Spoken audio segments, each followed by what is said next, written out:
Hey, what's up, everybody? True Boxing here. Thank you for coming back to get hit with the truth. So today we are doing the what's next on Christian Mbilli, the undefeated super middleweight contender, following his his deserving 10-round decision victory over Sergey Derevyanchenko as they fought over 10 rounds on Saturday. I think it was August 17th in the main event of an ESPN card. Now, before we get into that, if you could smash the like button, leave a comment, or subscribe to the channel, I really do appreciate any and all support that I can get as I continue to build my channel here. So, Mbilli, this is a good win for him. It actually moves him into the top 5 at super middleweight. You know, with the win, it was a very solid victory over a good, tough veteran in Derevyanchenko. The fact that Derevyanchenko did hurt himself earlier on in the fight, makes it significant. I still think Mbilli beats Derevyanchenko, but I think it would have been a closer fight. But be that as it may, Mbilli got the victory and is now pushing forward. So now the big question is, what's next for Christian Mbilli following that win? Well, we got to look at where he's ranked first. And he's ranked number 1 in the WBC. He's ranked number 2 in the WBA. He's number 3 in the IBF. And he's number 3 in the WBO. So he's highly rated in every governing body. So he should be knocking on the door for a title shot. The problem is you got you have Canelo holding 3 of the 4 major world titles now.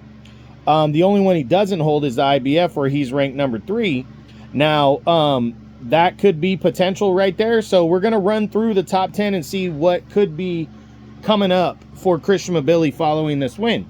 We start with Canelo. Would he be on the block for Canelo? I honestly don't think so. I think Canelo, he just mentioned wanting a rematch with Dimitri Bivol following the Berlanga fight. He also mentioned Terrence Bud Crawford. Now that he's given up the belt and he's going to fight Berlanga, undisputed only seems like a thing for Canelo if he moves up to 175 to get undisputed. I think that's the only way he's going to go. He's going to care about undisputed again. So I don't think defending titles, making mandatories is going to be Canelo's thing.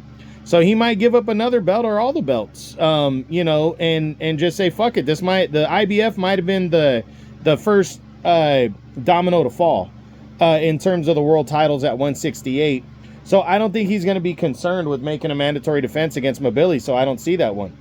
Then you got David Benavidez, who Benavidez looks like he's staying at 175. You know, he wants to get in line for the winner of the undisputed title fight as well at 175 that's taking place between Beterbiev and Bivol.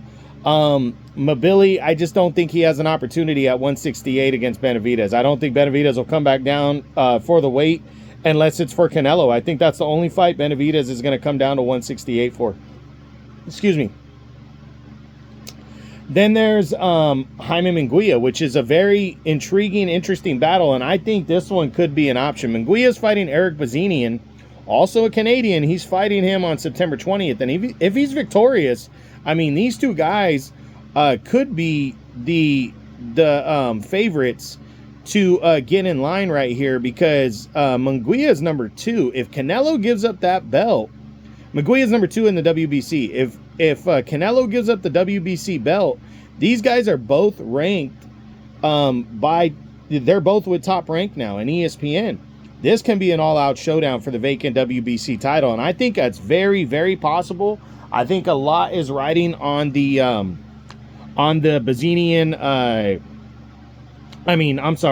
on the Beterbiev Bivol undisputed title clash at 175, because if Bivol wins that fight, I think Canelo goes to 175 to challenge him and vacates these belts, or at least he's named champion in recess at 168, or even emeritus, which means he can come back and fight for the title whenever he wants. And I think the WBC would open up the door for Mbilli and Munguia for the vacant WBC title. And I think that's a highly even and very highly intriguing battle right there that I think is a real possibility for Christian Mbilli. Then we look at former IBF champion Caleb Plant. I don't think Plant is going to put himself in the mix here with a guy like Christian Mbilli. I think Plant is watching these guys move to 175. He's making his return bout on the Canelo undercard. And I think after that, because Plant's a taller guy anyways, he's getting older, I think he'll make a move to 175 too to become a player in the light heavyweight division, since Benavidez, Morrell and Canelo are already going up there, and they're about to decide an undisputed champ. So I think Plant will want to join the party at 175, and I think he'll make his move up there. I don't see him making a play, especially since he's not highly rated, to fight a guy like Mbilli. And then that's also the promotions crossing the street, which I don't see either. Then for Mbilli would be a rematch with Sergey Derevyanchenko's next. I don't see that one. There's not a call for it. Derevyanchenko hurt himself too in that fight, so he's probably out for a while. Then there's David Morrell, the WBA regular champ. Morrell is also the regular champ at 175, and I think he's going to stay at 175.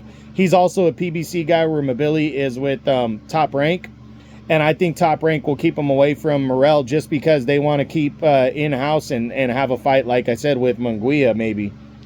Then there's Demetrius Andrade, another PBC guy. I mean, at this point, I think Mbilli wouldn't completely rule a fight like that out, but I don't think he's gonna. I don't think that fight's gonna be made. Then you got Edgar Berlanga. I mean, Berlanga, if he pulls off a major upset and can beat Canelo on September 14th, then that might, but I don't know. No, I'm gonna say no. If he pulls off the upset, he's not gonna fight Christian Mbilli. I don't see that one. I see him staying away from a guy like Mbilli, and taking on somebody with a big name if he can pull off the upset, or potentially just fighting Canelo in a rematch to make even more money off of the Canelo stuff. So, I don't think Berlanga is a possibility. And if Berlanga were to lose, I still don't see it, because why would Berlanga want to go in against a tough guy like that, who's also with a different promotion, because Berlanga's with Matchroom and Eddie Hearn. Then you got Shane Mosley Jr. Intriguing battle right here. Mosley just fought at 168, but I think Mosley's going to move back down to 160. He fought at 168 for Danny Jacobs, got another nice victory there. I don't see him fighting a guy like Mbilli.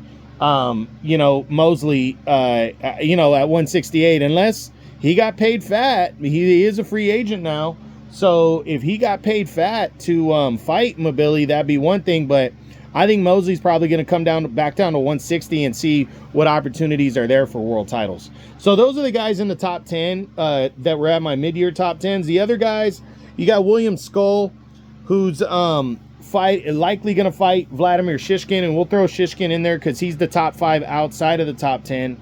They're fighting for the vacant IBF title next, and Mbilli is next in line. So I think Mbilli could be the next possible mandatory if he decides to not go after Munguia. Then you got Diego Pacheco. He's the WBO's #1 ranked contender. Christian Mbilli's number 3. I think if Bazinian, who's number 2, Eric Bazinian, if he loses to Jaime Munguia, Munguia's either going to shoot past Mbilli, or Mbilli's going to move up to the number 2 spot.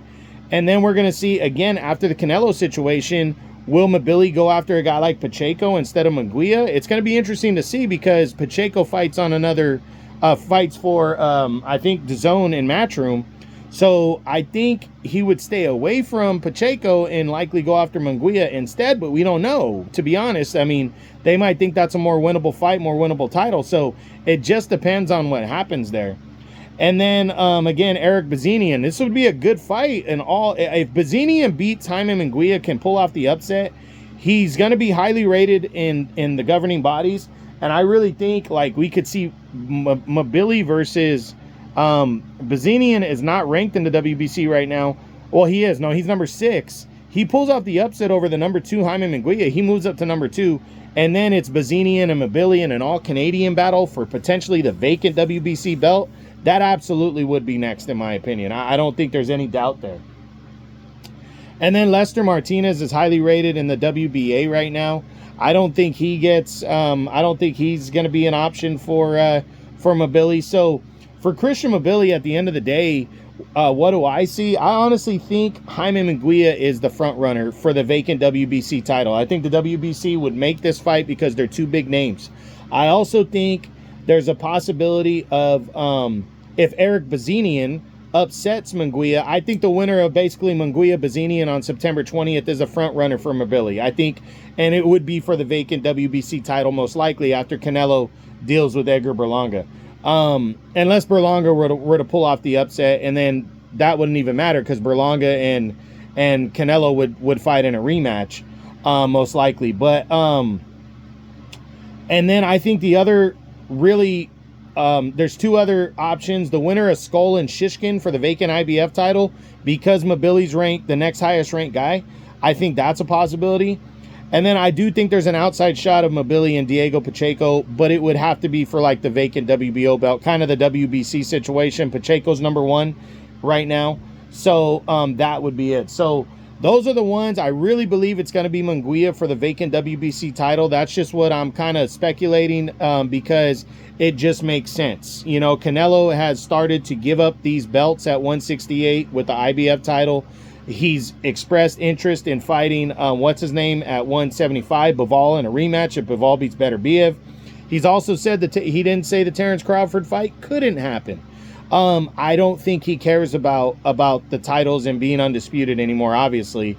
I think now it's more what he wants to do. He doesn't want to be tied to mandatories. So I think Canelo's going to do what he wants now, which is going to open the door. And I think the WBC for a Mbilli-Munguia showdown, they will name Canelo champion in recess and allow Mbilli and Munguia to fight for the vacant WBC belt. So that's it. That's what I got. That's my what's next on Christian Mbilli, the undefeated super middleweight contender at 168, following a very good victory over Sergey Derevyanchenko, a 10-round decision on August 17th on DAZN.